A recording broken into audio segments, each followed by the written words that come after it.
Hello and welcome to the Wagon podcast, the show where we take a deep dive into the music industry. I'm your host Charlie Cooper, and my guest this week is Ian Pearce. Ian is the bassist for the band Shotgun 21 and has also written and recorded solo material. This week we discuss the Crawley music scene, our mutual friends and inspirations, and Ian's journey as a musician.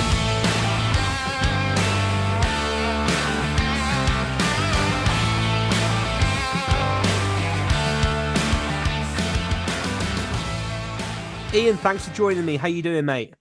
I'm very good, thank you, Charlie. Very privileged to be on it, actually.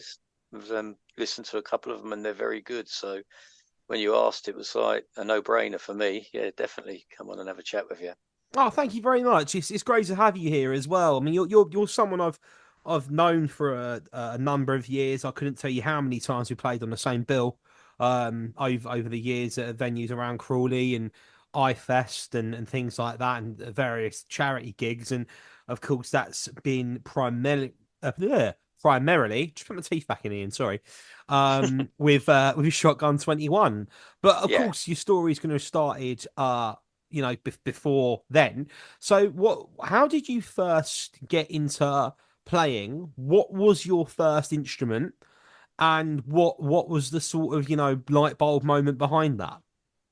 Oh, right. Well, it's quite an interesting story, really, because what happened was I was actually in the Navy, and I come back. I'd left the Navy, and I had quite a bit of money in my bank account because I'd been down to the Falklands, and a friend of mine was getting a band together, and they had a guitarist and a drummer and a singer, but they didn't have a bass player. So he said to me, I went round to see him literally probably 2 days after I'd left. And he said to me, "Oh, we need a bass player in our band." And I said, "Oh, what band's this? What are you talking about?" Because I'd never really sort of encountered anybody being in a band before. Well, I had. I mean, I'd seen Baby Jesus playing Crawley and a few others, but I'd never actually sort of people that I knew directly. So he said, "Well, you're going to be the bass player." And I said, "Really? Look, I don't even know one end of a bass from another, let alone play one." But we went down to, before the music company there, it was all Hobgoblin. And Hobgoblin back then used to do some electrical stuff. So we went down there and I picked up an old Honor Precision copy, took it home, didn't have a clue what I was going to do with it. We had a couple of rehearsals, which I didn't really know what I was doing. The guitarist just sort of stuck these coloured stickers on the fretboard and said, "All you need to do is strum there and strum there and strum there, and we'll work it out from there."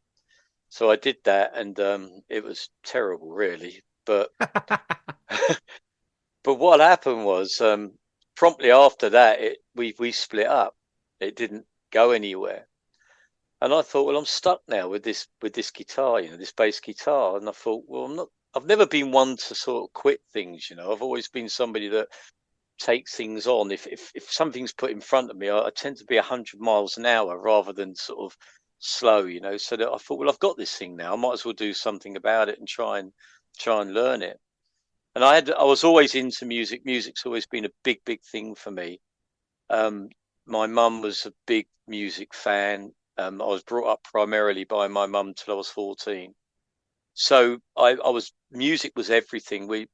Back in the day when we were on our own, me and her, we didn't have a lot of money, so it was mainly just her playing me music, the songs that she listened to. So I was always into music. So it kind of linked in, and then we had the punk rock thing that happened at the very end of the 70s. So it was all kind of going on, and then this kind of thing happened a few years after that. And I thought, well, I've got this thing now. I've got this bass guitar. I'm not going to quit. I'm going to have a go at it. I'm going to see what I can do. So I just got hold of a couple of friends that I knew that knew a bit about music and sort of asked them a few questions. Got a few pointers. The first bass line I ever learned was Johnny Kidd and the Pirates, Shaking All Over. So I got hold of that, and I kind of worked it out that like a lot of these progressions were quite simple. You could play 4 notes like running into like a thing, and I thought, if I play it the other way around, that sounds all right, but it's in another way around. And I kind of worked out that this wasn't that bad. I could do something with this. So I just kept going at it really, and then I bumped into a guy called Keith Scales. Sorry, not Keith, that's his brother. Glenn Scales, his name is. He lived in Tilgate, and he was a bass player of a band at the time called the Roadrunners. And I asked him if he'd come round and give me a couple of pointers, which he did. And it kind of progressed on from there. That was it. That was where I kind of started. Fantastic. I've known you like what, 10 years, maybe longer. And I didn't know you were in the Navy. Yeah, It's yeah. I don't completely new to me. broadcast it too much.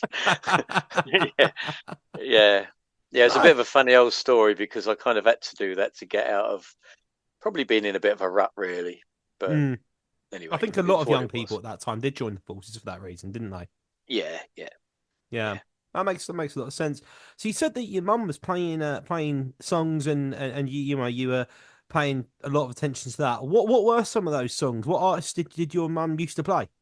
Well, my mum was a very remarkable person because she would like her music was well, it's a bit like myself, really. It was very diverse. It was very spread across everything. But the one thing that always surprised me about my mum was she liked the Velvet Underground, which was a Ah, bit bizarre because she was into rock and roll. And she was very much into the Beatles. She loved the Beatles and she liked the Small Faces, but she liked the Velvet Underground. And that was that kind of, so I kind of had a lot of Velvet Underground thrown at me when I was younger. So later on when I think Lou Reed did his Transformer album, that was probably around the time I left school or just before I left school. And it was kind of a bit of a wow, like this is a really good album. And then I never had the connection that Lou Reed was actually in the Velvet Underground at the time because obviously when I was listening, I was quite a bit younger. But I liked it straight away, and then it made total sense. Oh, I get where this is all hmm, going now. And I've still got a lot of love for the Velvet Underground. I still like them very much as a band. fantastic. So fast forwarding a fair bit, I'm sure between where we've left off there and your current group Shotgun 21 that you've been in for some years now. Yeah, Um, yeah yeah, we've how been long have you together. been around? 2013 we started. Wow, that's So unreal. God, yeah, it's yeah, it's just absolutely like I was saying to be in a group for as long as it's always amazed me, and that's kind of what I want to know a bit more about. How did that come to be, that project, and your relationship with the other four guys in that band? What's that like? How's that grown over the years? I guess that the main question there is, other than the fact that you guys make great music, what's kept you together for that long? well, it started really because Mike actually put the band together. He was doing something with Simon. I don't know the two ins and too much of the ins and outs of it, but I don't think it was going too well. I think they were doing an awful lot of rehearsing, but not a lot of doing. And he put an advert on Facebook that he was looking for a bass player. And at the time, I'd just finished doing. I was in a band called Positive Graffiti, but it wasn't a serious band. It wasn't like a go out and play live band. It was more of a get together and record some songs. We had a very, very good singer. Her name was Erin Sheeran, and she was fantastic. But she was much more into shows and into acting and that sort of stuff. So the band itself wasn't really like what we would regard as a band now, like the bands that we go and watch. It was something that we just got together, wrote some songs. I think we did a couple of gigs, but generally speaking, it was recording. We did record an album. We recorded a demo EP, and we did record an album together. And I was in that band with Michael Gates. I don't know if you're familiar with him, but he's a very, very talented musician.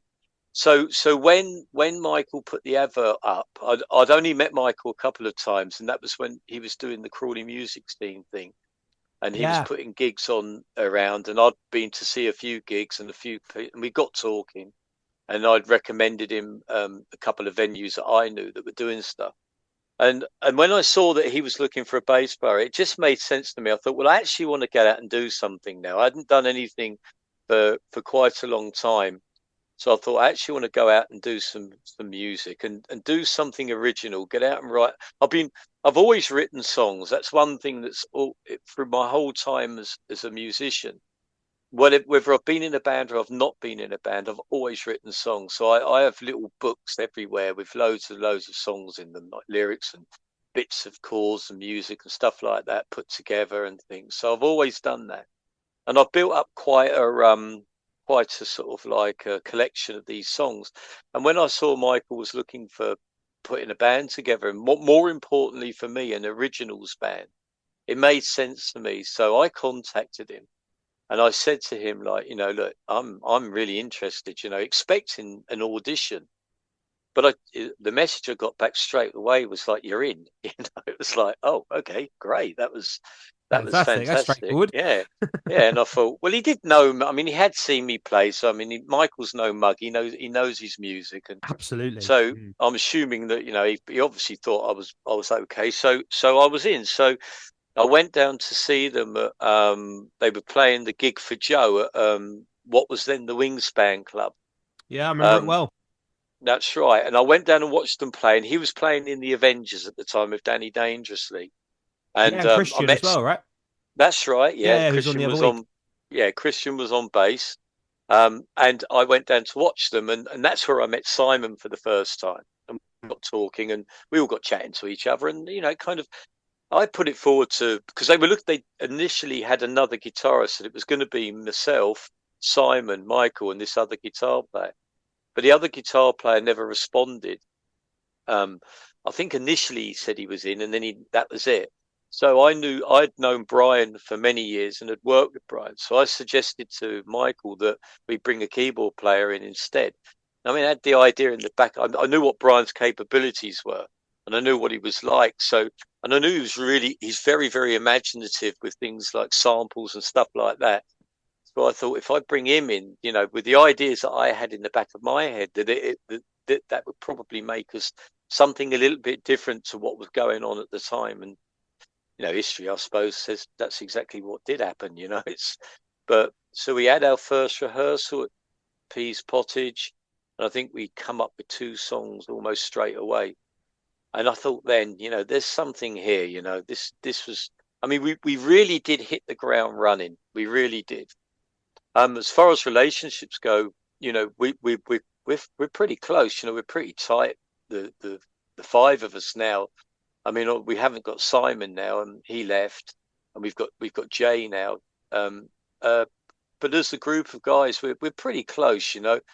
But it's ironic because me and Brian have been friends for many many years, and Andy, Michael, and Jay are all friends. So it's kind of two groups of people, but it just works out between us. When we first started, we hit the ground running. We pretty much recorded an album quite quickly. But as the time's gone, I think the reason it works, and I think the reason that we're still together, is because as the time's gone on, we haven't kept up that intensity. We've drifted away to a point where Michael has gone on and done some stuff with Jay with Undercover Party People. Brian's gone off and done. He's guested a couple of times with the Gas. I've gone on and done some stuff on my own and a few jams with other people. So we haven't been as for the first sort of few years, it was quite intense. But since then, we've kind of gone off and done other things. So it's never been like this pressure for a Shotgun 21 to keep writing all these songs and keep coming up with all this stuff. It's very much like that's Shotgun 21, that's there. But if we want to go away and do something else, we're going to go away and do something. And that's very much how it is. And I think that's why it's worked out. It was a little bit frustrating to start with because I'm, like I said to you right at the beginning, I'm a 100-mile-an-hour guy. I want to do Yeah. everything now, So it was a bit frustrating when it slowed down a little bit. But when I started really understanding and sitting and thinking about it, I thought actually kind of this makes a lot of sense. Take a bit of time out, take some, go and do something different. Go and do what you want to do. If you want to do something else, don't be restricted. Don't be tied to the band. Don't try and change the band because you want to do something different. So you want the band to do something different. Let the band be the band. But if you want to go and do something else, go and do something else. And that's kind of how it's been. that's a really good way of doing it. Like I can remember, particularly in my younger BIM years, people being so against the idea of their members doing other things and being in other bands. I can remember a drummer who was going to join one of my bands essentially came up to me and said, "Look, my band have gone are getting really pissy about me playing in another band. They don't want me to do it, so I'm not going to do it anymore." I'm thinking, I don't understand how it has to be an issue. I really don't. Mm. It's a shame not more that people don't have that open mindedness that you guys clearly have. Yeah, I mean, the thing for me is, I mean, I think if you sat down, if you pinned us all down, they'd all, it's for me. Shotgun 21 is the main project. That's the thing for me. I love playing with the guys. I love writing songs with them. I mean, the creativeness between the five of us is amazing. So I like all that. But I do like to step back sometimes, and it's quite nice to. And it's nice, and I actually it's quite funny because I'd done an EP a few months back, and I went in on my own, and it's pretty much me. So I went in, but I really missed them. I Yeah. really, really missed them. I thought, oh my God, I'm doing this thing here, which I'm glad I did. But, but I just I really missed them. So that kind of makes you feel more, how appreciated of them you are, when you do go off and do other things. But, Yeah. I've got plans to do another little solo thing and some stuff with another couple of lads, and I'm sure they do the things they do. But at the end of the day, when we call each other and say, right, let's get in the studio, let's get on and do something, it happens. I mean, we started to we wanted to write an album, and we've started writing that now. But the thing is, things happen. Like the guitar player's got a new job, so it's taken him a little bit of time to bed into that. So we're happy with that. That's cool. So rather than put him under pressure and sort of say, oh, we need you, blah blah blah, you just take a bit of a step back. The songs are written. We're right. We've still got a few more in the pipeline to go. There's no rush. There's no hassle. When we're ready, we'll get around and we'll go in there and we'll do it. And every now and then, I admit this is me, not them. I do have a little bit of a wobble now and then. So look, we are still up for this, guys, aren't we? We are still up for this, but I've got used to the way they are now, and I know they are. It's just me being me. 100 mile No, an hour thing, you see. no, I It's a completely nightmare. understand that. I completely do. I mean, it sounds to me like the reason, the key reason it works and has worked for so long is that you've all got so much freedom around it. Yes, definitely. And that the freedom thing happens very much when we're creating music as well, because Yeah. it's very much left to you to do what you want to do. Now, I've always been a big believer when we're writing songs. So there's five members in the band, but there's six bits, right? So we've got a drummer, we've got a rhythm guitar player, we've got a lead guitar player, a bass guitar player, a keyboard player, and a singer. I know the singer's Mike, and he Yeah. plays guitar as well.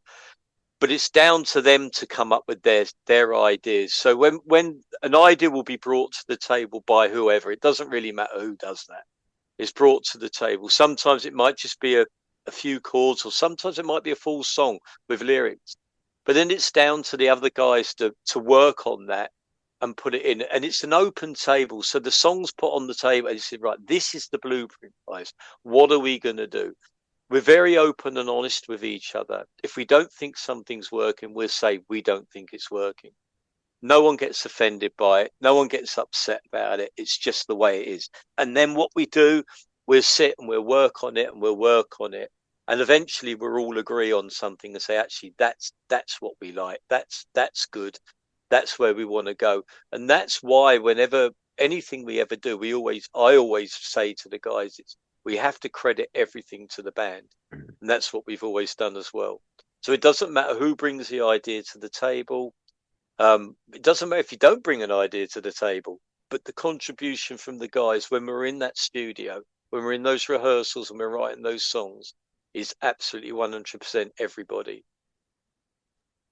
Oh, that's great. All of this. I've never quite got that myself of the whole. Oh, that you wrote that one, you wrote that one, I wrote that one. But hang on a minute, I wrote that bass line or whatever. It Yeah, I kind of fuck if you're in a project together, you're all in it together, and that's how it should be. Yeah, definitely. I mean, I can't play keyboards to save me life. I mean, when I went in to do the little solo thing I did, I mean, I had a dry white marker, and I was literally marking the keys to where I put my fingers for the chords. So that's my capability. So, but where Whit, and Brian, sorry, well, I call him Whit, but on the other hand, he's brilliant. So I don't have to say too much to him. I just might say to him, look, why don't I want something like this, and he'd do it. That's it, and he comes up with these remarkable bits, and we call them swells and things, almost such psychedelic arrangements. And he's really good at it. And there's Mm, no way on the planet I would have come up with that or any of the other guys. So you can't take the credit for something you haven't come up with. So it has to go to everybody. absolutely, definitely. With your influences, there's a real sort of '90s sound. I've always thought to Shotgun 21. What Hmm. what bands would you say in or out of the '90s? That's just something I picked up on. Would you say would have the biggest impact on your actual songs? Not so much just the overall sound, but the actual songs that you write. What's as in Shotgun 21 or Yeah, me yeah. in general? As in Shotgun 21 for this instance, yeah. Well, that's another bizarre thing because Andy and Michael and Jay are very much into rock music. That's their thing. I'm what I call a fussy rock music fan. There's certain bands I really like. I like Alter Bridge. I like Guns N' Roses. We're a good band, and I like Motorhead and that sort of stuff. But they're much more spread. They know much more about all that than me. My sort of genre of music, really. I mean, I like everything, but if you was going to pin me down, I'm more of an indie alternative music fan. I'm a massive fan of the Bunnymen. I like the Smiths. I love Johnny Marr's. Well, I Hmm. love Johnny Marr's Oh yeah, guitar me too. playing. I think we've Yeah, seen them at the same we time. I think talked we've been at about the this same a gig few before. times. Yeah. Yeah. Um, so my Brian's very similar to me. So, but I also branch into the blues, and I also like that, and I do like a bit of country music and Americana and that sort of stuff as well. So you've got quite a different genre coming through from everybody. So when it comes down to actually writing the songs, sometimes they're quite rocky, depending. I mean, sometimes Michael will just play. I'll say to Michael, look, I've got this tune. What do you think? And I'll play it to him. And then he'll say, yeah, what about this? And he'll play my tune back to me, but it'd be a million times better and 100 times more powerful, And it's like, oh my God, that's brilliant. Well, we'll do it like that then, shall we? Yeah, yeah, let's do it like that. So we don't sit down and have a specific sound in the sense that this is what we do. We actually call it the Shotgun 21 sound. We say, should we do a cover? Yeah. Well, let's Shotgun 21 it up then. And it's kind of almost like the rock guitars of them and then the indie sort of vibe from us. And somewhere along the line, it works. I mean, we did a song on our Cyclone Ranger EP called Crazy Kind of Way, which came from me originally, but I had no idea what I was doing with it. I just said, look, I had this idea for a calendar. I said, look, I've just had this idea and I've written these lyrics down. I got about halfway through the calendar and I said, I don't know where to go with this. Gave them to Brian. He wrote the rest of the lyrics. And we basically picked out bullet points of the year, like Valentine's Day, birthdays, Easter, Christmas, blah, blah. And we wrote a verse about it. But Simon, ironically, had the drummer who we had before Jay. He said, oh, this is a ska song. This is an absolute ska song. And he started playing this ska beat. So the bass line that I had initially for it become a almost like a ska bass line. And then the guitars become almost like a rock guitars, but sounded ska, if that makes any sense at all. But somewhere along the line, well, the funny thing about it is just me and Brian were at a venue a little while back now. A band were playing, and the sound guy had a copy of that and put it on. We both stood there and looked at each other and said, "This is ours, isn't it?" It's so fucking Was ours. that Fred by any chance? No, it was a guy called Dave Edwards. Oh yeah, yeah. I Yeah, know Dave is, yeah.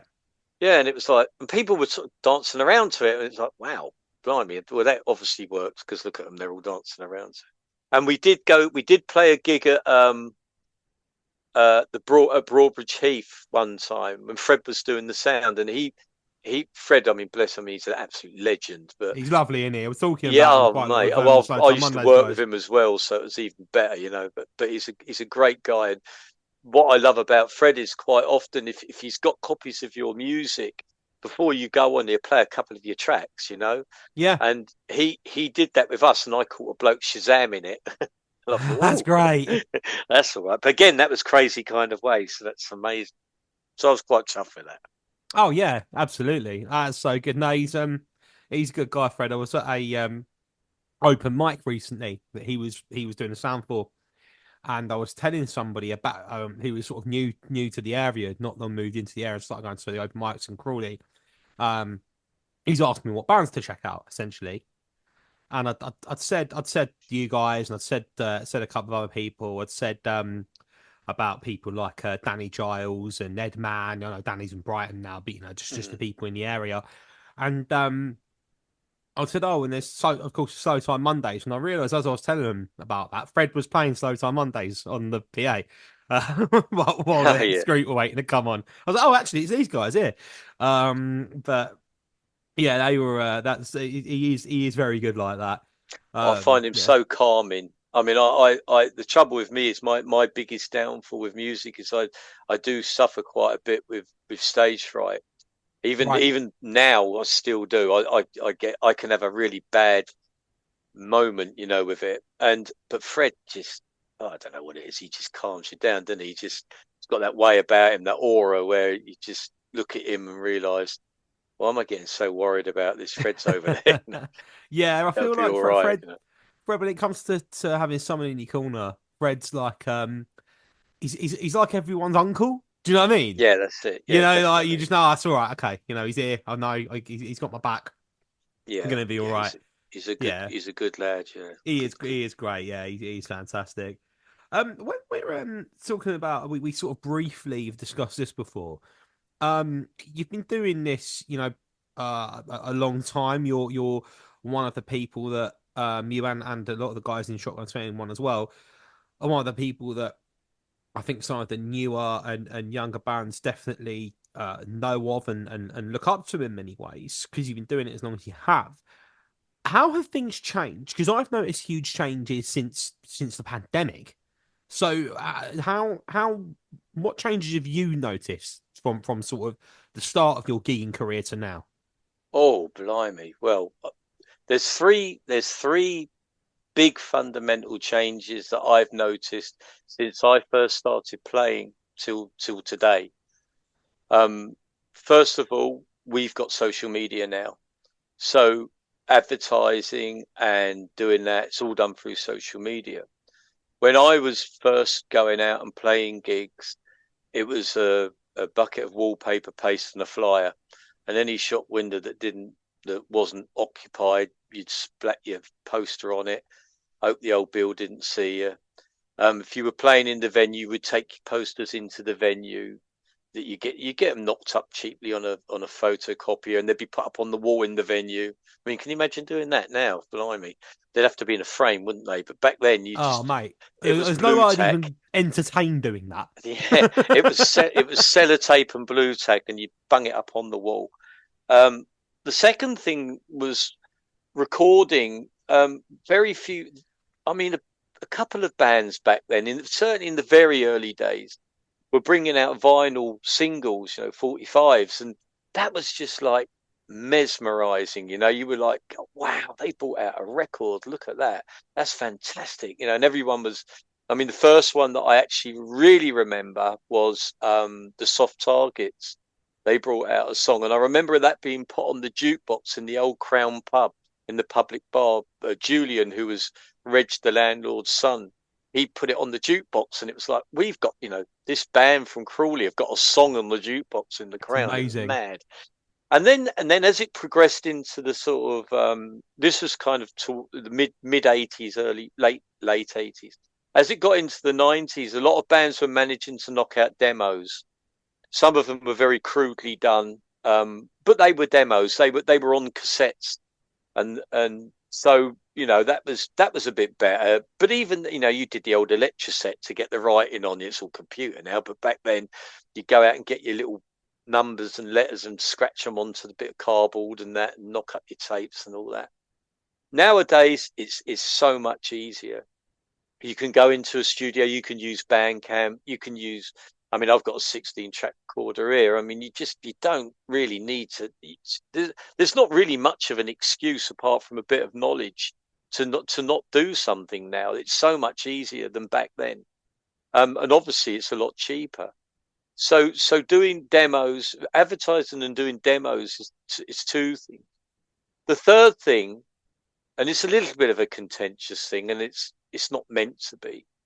Back in the day when I started playing, there were a lot more original bands, a lot more.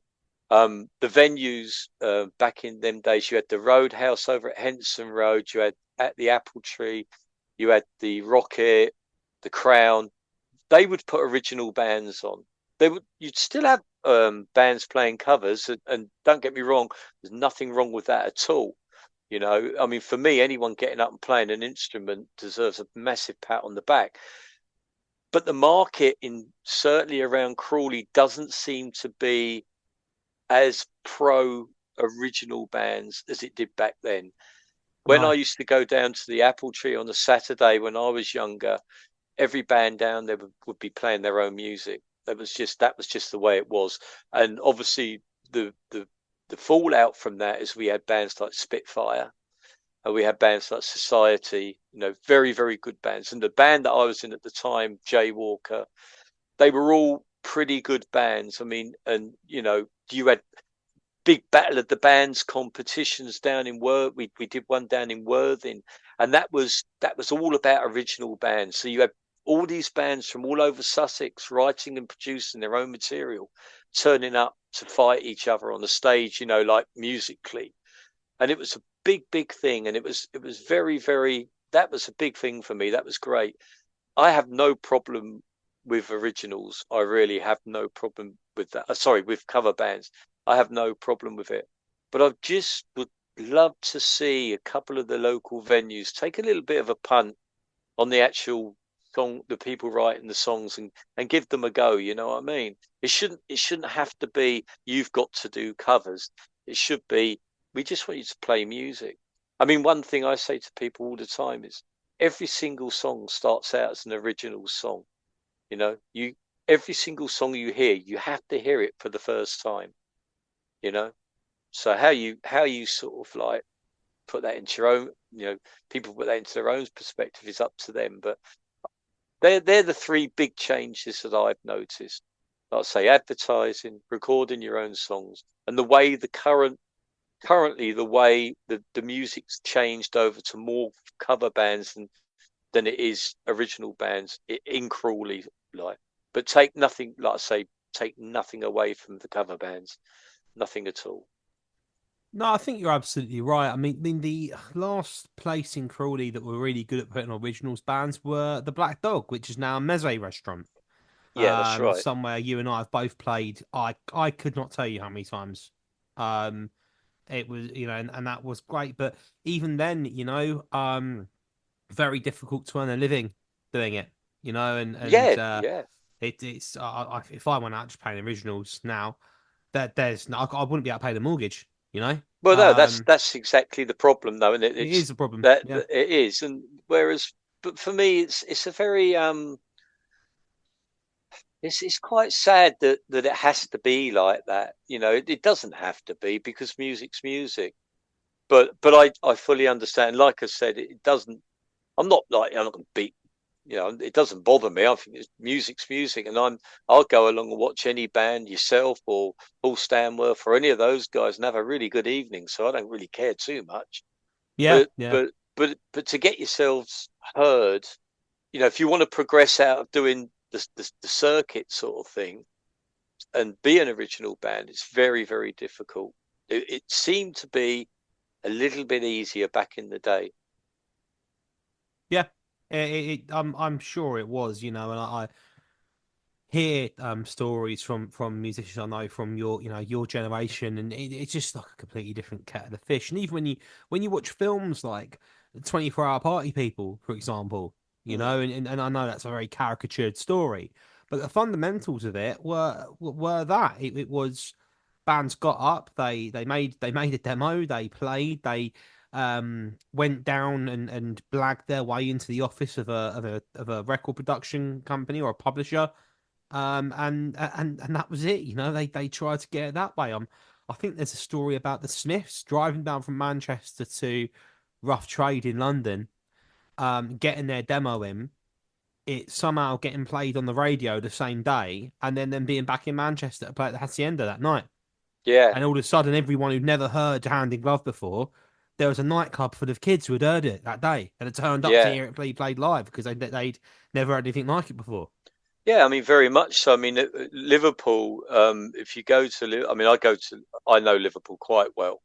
Um, I went up there a couple of years back, and we went to the Liverpool. I think it was the Liverpool Tavern, and we went in there, and the place was absolutely heaving. And I went to the bar to get a drink, and I just got a drink and got talking to a guy at the bar, and I said to him, "Oh, who's this?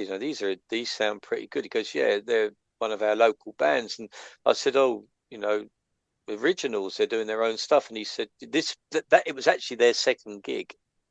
But the thing was, you tend to find maybe more up north, I'm not so sure, but they get behind their music like that. So like you say, with the Smiths and with the Stone Roses and with the Bunny, certainly the Bunnymen, because the Bunnymen played their first gig at Eric's, and 12 gigs later they had a record contract.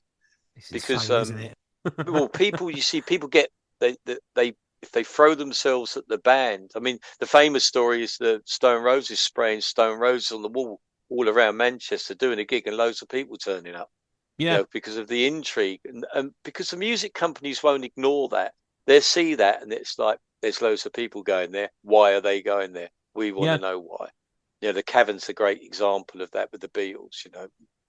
Brian Epstein gets wind that all these people are going. Well, the guy walked in the record shop, didn't he, originally? But he went up there and couldn't believe how popular they were, and that was it. So, there is a massive market out there for it, and just and I think generally people probably like it. I mean, look at the Slow Time Mondays. You use them as an example.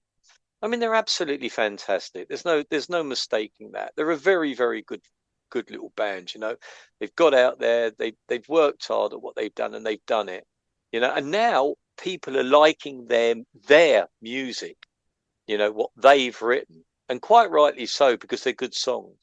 There's another band called they're called Shameface, but they've just changed the name. I think it's Diluted Dot Ink or something like that.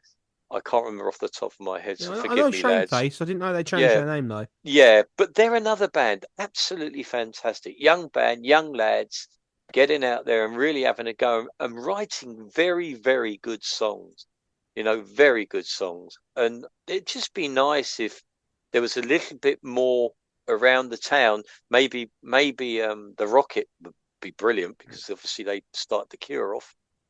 But Yeah, they don't do live music anymore. no, I've it'd been be told, great, wouldn't which it, if they is just once a they're month a did, fault to hey, we're going to themselves. have a Cure night, but it's an original night dedicated to the fact we had the Cure here. We're going to have an original band playing. Bosh. That's such a good idea. I mean, we did our album launch there. Yeah. It saddens me a little bit that they don't put music on anymore. Do you know the Rocket is where I saw so many of my favourite local acts for the first time? Mm. I saw Mike Dobie in there for the first time. I saw Society in there for the first time. Pretty sure I saw you guys in there for the first time. It's a real shame that one. I actually drove past it just about, well, I don't know, 10 minutes, 15 minutes before we started this call. And just think to myself, "God, it's such a shame. Really is such a shame." Yeah, I mean, I remember the weekends when Lyndon Dempsey would put on a whole weekend, a whole weekend. It'd start Friday night, Saturday and Sunday of just music. And on the Saturday, I think Spitfire, which probably are one of our most successful bands in this town, Mm, obviously other than The Cure. I mean, they played there. The place was heaving. It was brilliant, absolutely brilliant. yeah, yeah. No, it is. So we said about the Cure. I was at It's a while ago now, but I was at their 40th anniversary gig at Barclays British Summer Time in Hyde Park. Mm. And they actually, I think before they played, it was either Boys Don't Cry or Friday I'm in Love. I can't remember. But they actually said we first played this song 40 years ago at a pub in Crawley called The Rocket. Yeah, And you had sort of out of the thousands of people there, you had a few hundred scattered around here and there cheer, and yeah, just and I just thought, God, what a moment for that pub to be being mentioned on a stage like that by one of the biggest bands in the world, and then they don't come put any live music on. yeah. No, it's It's mad. just backward, isn't it? But It is a bit. maybe I can I do message them every now and then. Maybe I can and convince them to go around the other way. I mean, you mentioned their Spitfire and I said Society. Of course, that's a band that's two bands that are special in a lot of ways. And of course, we both knew, and you were particularly close with Matt White. Yeah, Um, bless him. yeah, I mean, yeah, what an incredible person. I can remember so clearly my mum or it might have been my dad. I think it was my mum saying, "Oh well, if you want to speak to someone local who's because I already knew Mike Doby, but if you want to speak to somebody else local who has done well and knows the score, you should talk to Matt." I was like, okay, that's interesting. So I found Matt on Facebook and added him and said to him, Matt, I hope you don't mind messaging you, but my mum and dad know you, and I'm into music. I'm sort of getting into my bands and stuff, and said you were someone who'd be good for me to talk to. And Matt, being Matt, said, no, of course I don't mind. Like, nice to meet you. Tell me a bit about yourself. And I think that weekend, me and my dad went to watch Society play at the Rocket, and yeah, just what a great guy. And I'm just wondering if you could tell us a bit about your experience and friendship with Matt. Yeah, well, Matt was a very, very good friend of mine. I mean, the first time I actually ever met him, I delivered. He was working for a company on the industrial estate called Chemographic. Oh, okay, I He, know them. Yeah. yeah, he must have been about 18 at the time, I think, and I was delivering some posts there, and I had a, back then my post office van had a cassette player, and I had some music playing, and I stopped. I turned the engine off, but I left it on so the music would carry on playing. I went in to deliver the post, and he said, "I like that. That's good, isn't it? What are you playing there, mate?" He's come over, and we just started talking, and then that was it, really. I used to have little conversations with him. I had no idea he played the guitar. I had no idea. I had no idea he knew a lot of people I knew. So I didn't really know him that well Such is then. And Crawley. yeah, and I started going to I back in them days. I used to go in the Swan quite a lot because it was local to around the corner from me. And then I started going in the Rocket, and started going into the Rocket, and that's when I noticed Matt, and I just got talking to him in the Rocket. He remembered me, and we used to talk about things, and then obviously you had the Spitfire thing where he took over from Steve White and joined Spitfire, as the guitar player. And when he finally left Spitfire and got started Society, and that was with Steve Miller and obviously Finn Kenny. Um, it was very different Society, very different band to what it was like, what it ended up as. Oh yeah, just a bit, But eh? yeah, just a bit. But I was actually the chairman of the Post Office Social Club at the time. So, and I was with Jay Walker, and was I with Jay Walker then?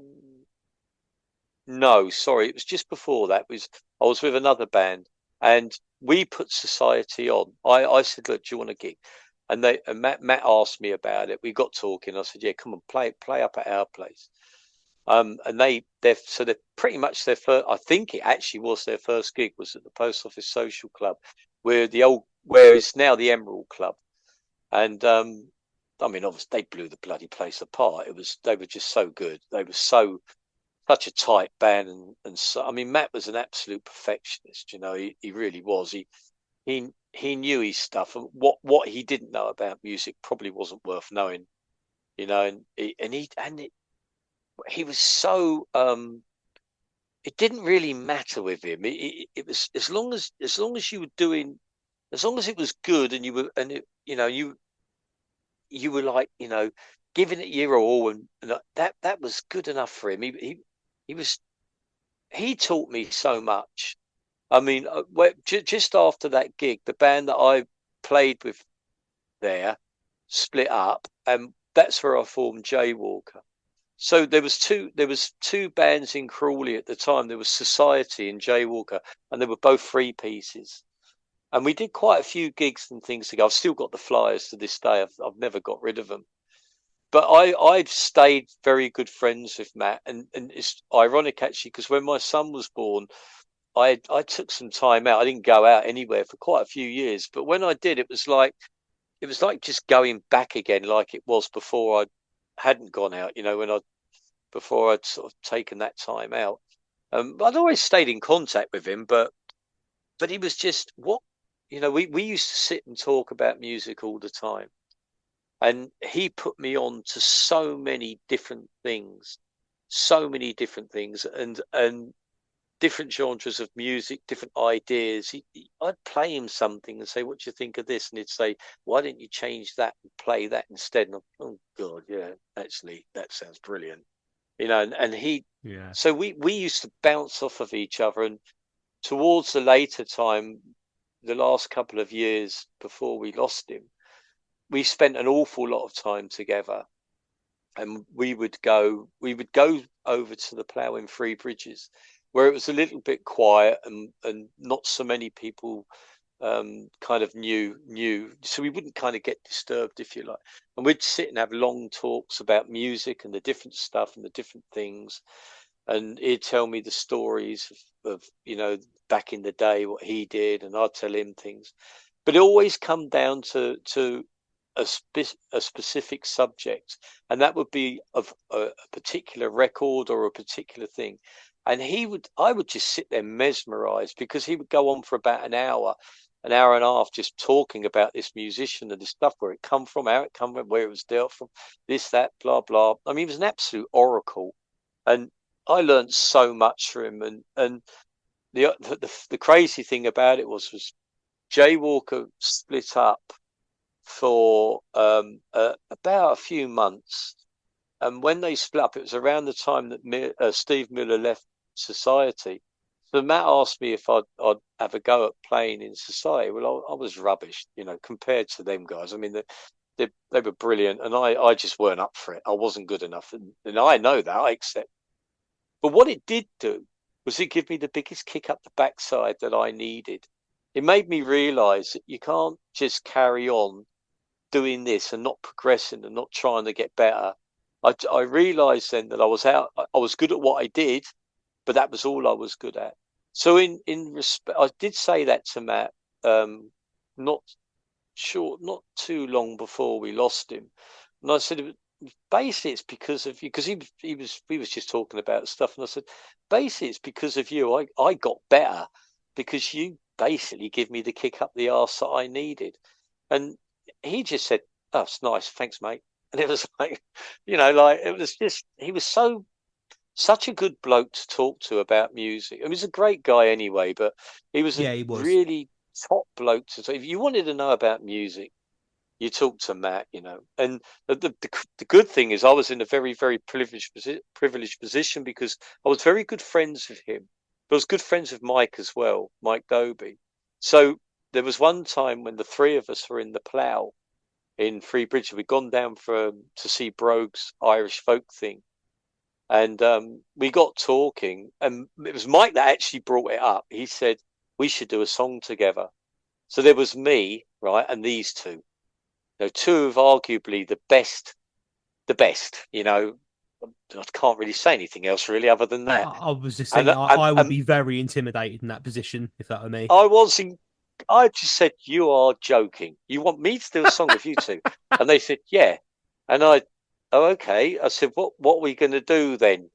And Matt just looked at me and said, "You'll come up with a tune. Just send it to me."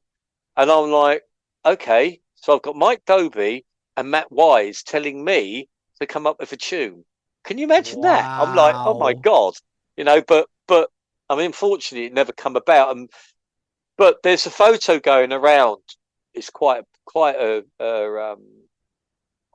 big picture now, I suppose. Quite a iconic picture of them two with their arms around each other. Yeah, I know the one, Well, exactly the one you mean. yeah. Well, I took that picture shortly after that conversation. So we had that conversation, and I took that picture shortly after. So that's a little bit of a there you go. That's where that all came from. But a little while after that, I got a message from I was in Lindos in Greece, and Mike messaged me and said, "Look, we really do need to sort out doing this song." So that made me feel great because I thought, oh well, it weren't just a few beers and in the pub. They really mean this. And then Matt got on to me and said, "Have you come up with a tune yet?" Well, I did come up with a tune, and I played it to him. I taped it on my recorder on my phone and sent it across. And Matt, being Matt, absolutely, well, he just turned it into. Mine was all right. His was brilliant. It was genius. He just played it back to me and said, "Oh, I've changed this chord and this chord, and what do you think?" And it was fantastic. But unfortunately for me, shortly after we lost him, in a too many glasses of wine moment, I had was feeling very more than sad and deleting it. So I just look at it. Well, it was probably never meant to be. Otherwise, I would have probably kept it and maybe done something with it, but it didn't happen. So that's that. But there you go. But yeah, what a great bloke. What a great lad. I miss him. I miss him dearly. I miss his inspiration. I miss talking to him. I miss being able to, when I did my little EP a little while ago, sometimes I just sort of thought, God, I wish you were here just so I can ask you something, you know what I mean, or fire something at you, because I knew I'd always get an honest answer, and I knew that it would be the right answer as well. So Matt Wise and Mike Dobie, yeah, they were the two top lads. The music scene in this town has become very much poorer without them, I think. But all we can do is keep going. All we can do is keep going. Just keep it going because, in the back of my mind, that's exactly what they would be looking at and what they would want. So that's it for me in that sense. Just to give anyone listening who isn't from the area a little bit of context, because there are some people from further afield who listen. Mike Dobie and Matt Wise were just two of the kindest, inspirational, funny, would do anything to help anyone out in with their music endeavors, as I think it's been made very clear by Ian in the way he spoke about them there.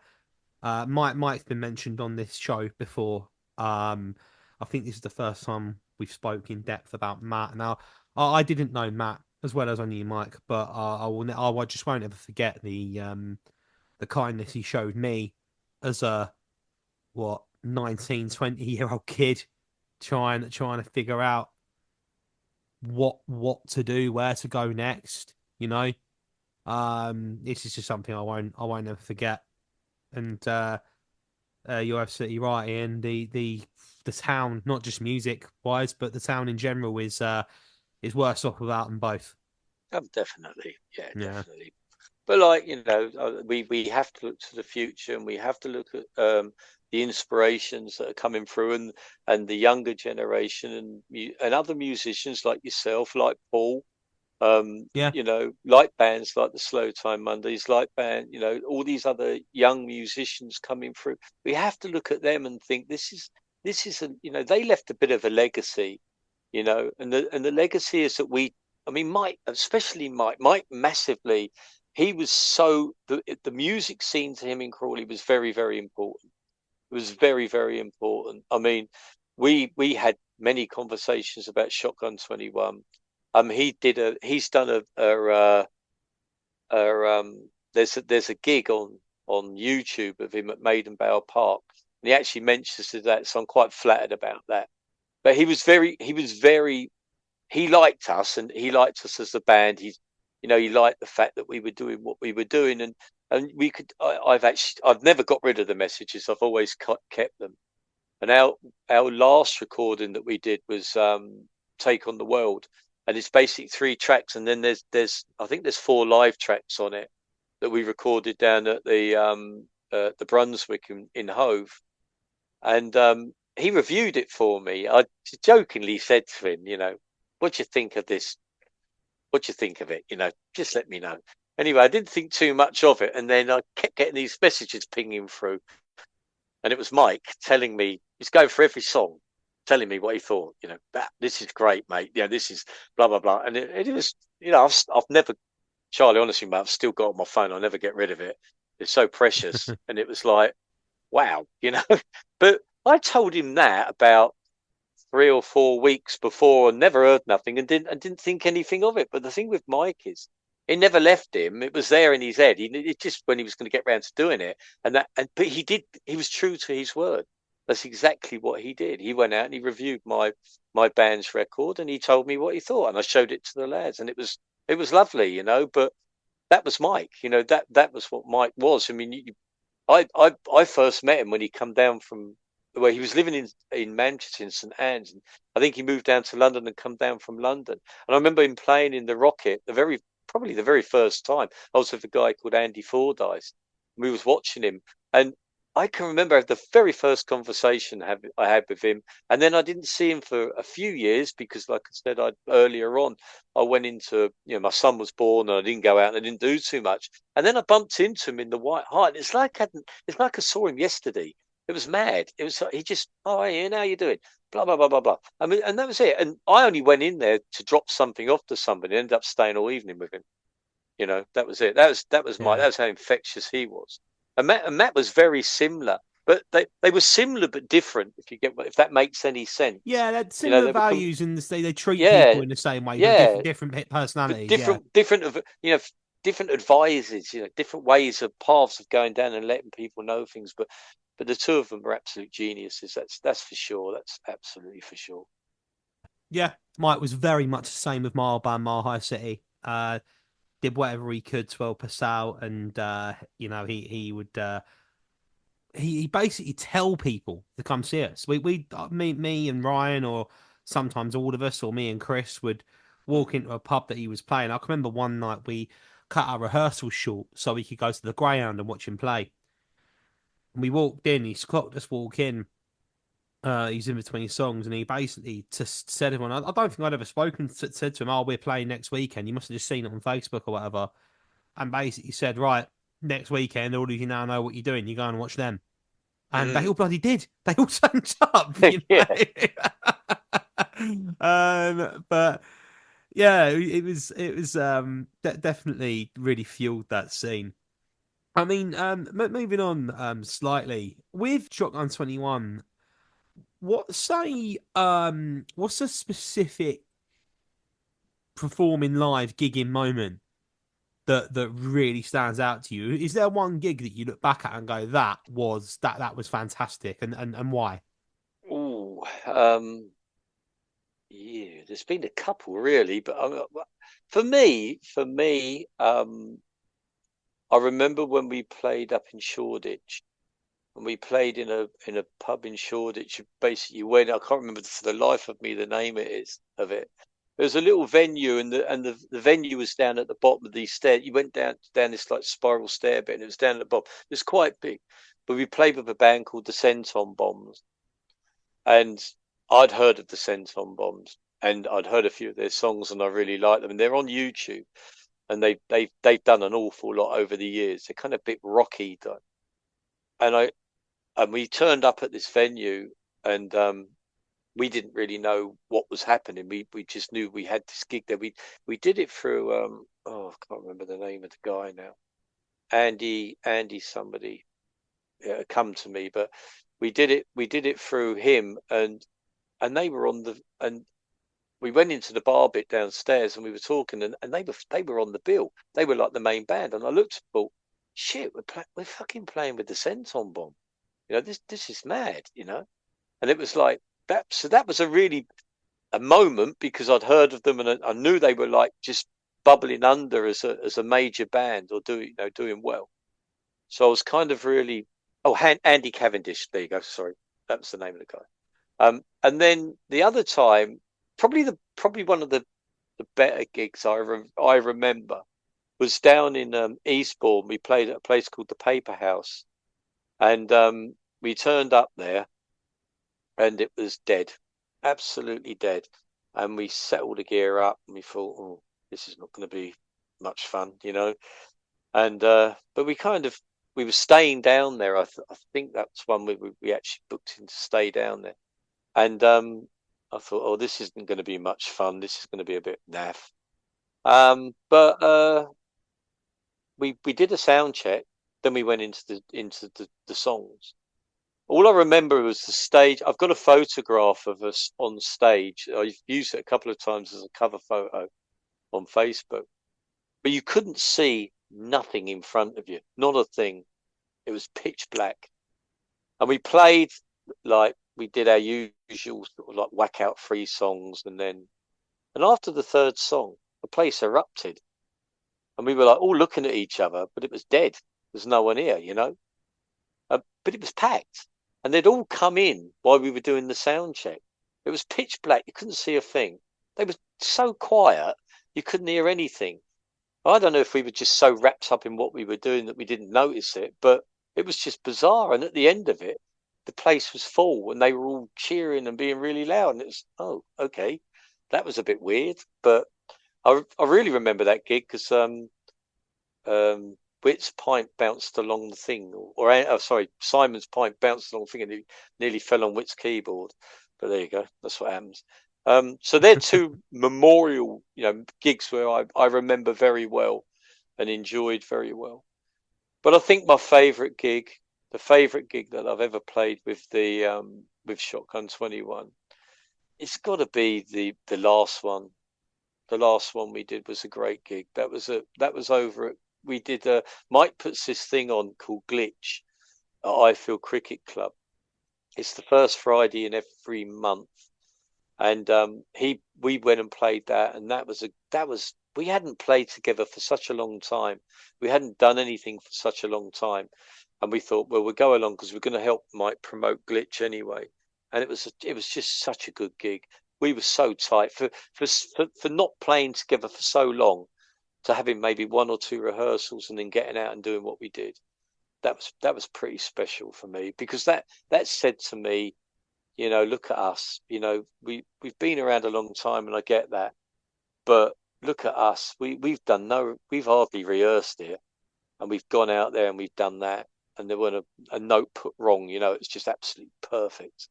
So that will go down as my best. But the other 2, brilliant memories for. That's fantastic. Yeah, no, I can see why they'd stand out so well.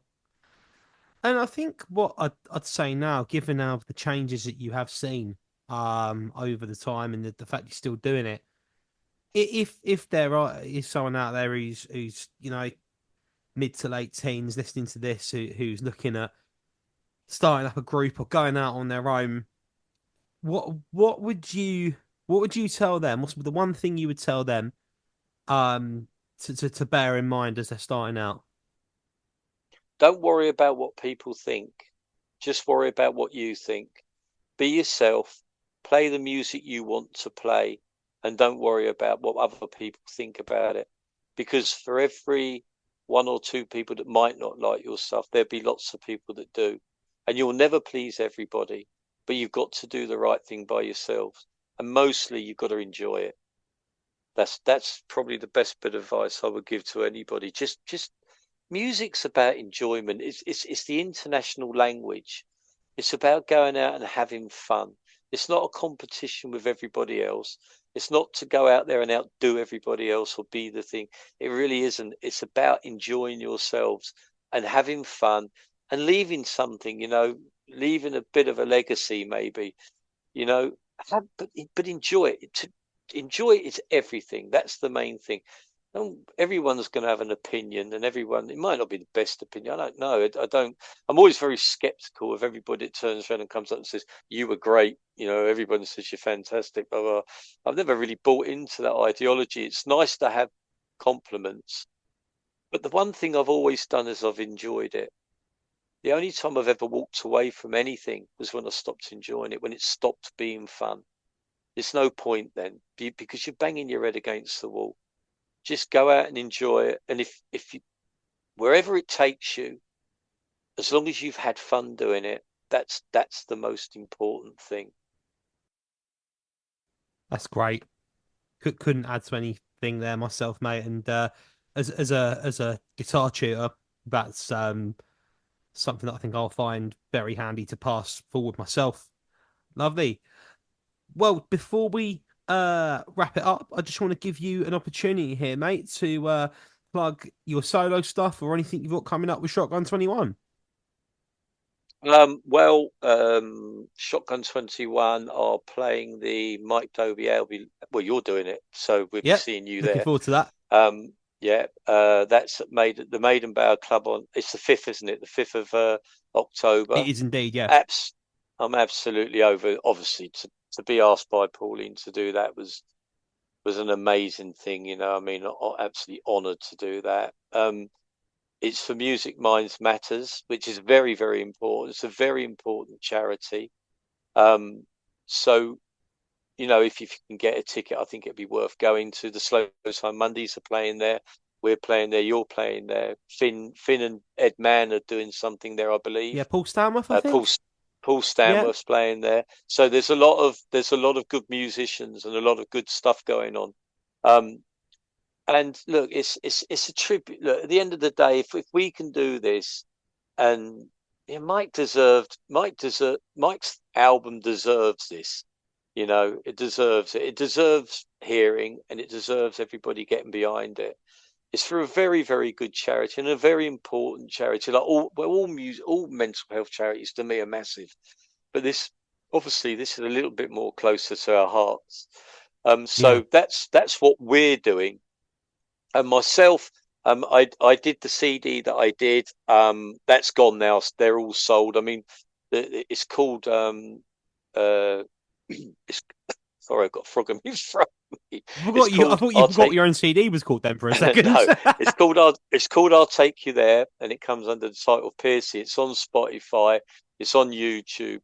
The CDs I got rid of. I didn't ask anything for them.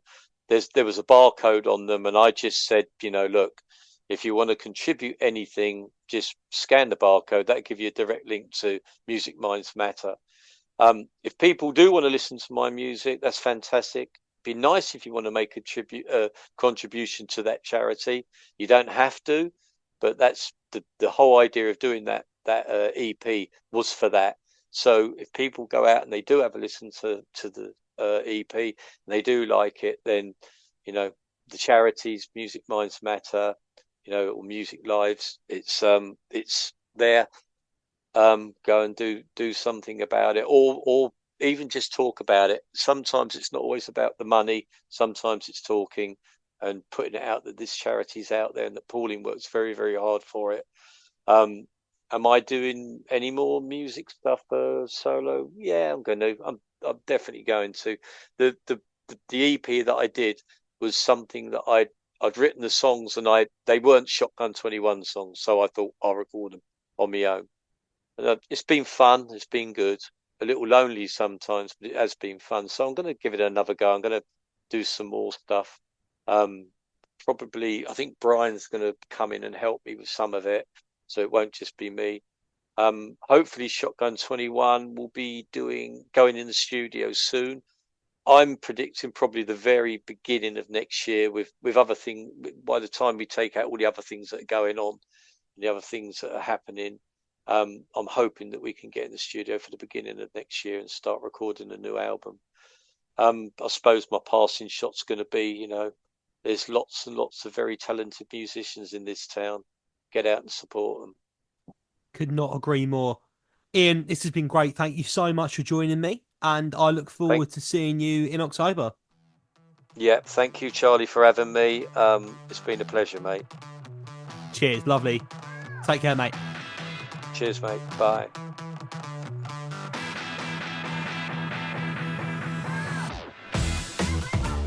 You've been listening to the Bandwagon Podcast with me, Charlie Cooper. You can follow us on Facebook and Instagram at The Bandwagon Pod, and follow us on Spotify, Apple Music, YouTube Music and Amazon Music to keep up with future shows.